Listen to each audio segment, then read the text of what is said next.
இன்னுமா கடையில் வாங்கிட்டு இருக்கீங்க? வீட்டிலேயே சூப்பராக செய்யலாம் இந்த ஆந்திரா பருப்பு பொடி. ஸோ அடுப்பில் வந்து கடாயை வச்சுட்டு 1 கப் வந்து துவரம்பருப்பு. இதுக்கு ரொம்ப அவசியம் வந்து பொறுமை தான். சிம்மில் வச்சு தான் வறுக்கணும். எல்லா பக்கமும் நல்லா செவந்து வரணும். ஹையில் வச்சு வறுத்துடக்கூடாது, டேஸ்ட்டே இருக்காது.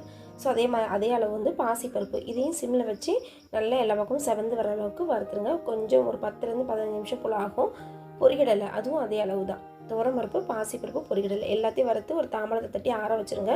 திருப்பி அதே கடாயில் ஒரு 10 போல் வத்தல், நான் ஒரு 7 வத்தல் போல் காஷ்மீர் வத்தல், 3 நாட்டு வத்தல், ஒரு 5-6 பல் பூண்டு, ஒரு கையளவு கருவேப்பிலை, 1 ஸ்பூன் மிளகு, சீரகம், ஒரு 1/2 ஸ்பூன் கல்லுப்பு எல்லாத்தையும் போட்டு சிம்மில் போட்டு நல்லா வறுத்து இதையும் அது கூட சேர்த்து தட்டி வச்சுருங்க.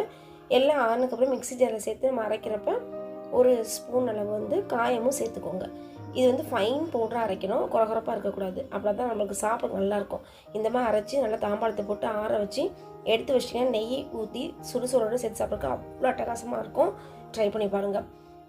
இந்த மாதிரி இன்றைக்கோட ஆர்டர் வந்து ரொம்ப சூப்பராக கம்ப்ளீட் பண்ணியாச்சு.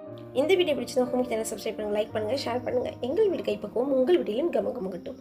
வாழ்க வளமுடன்.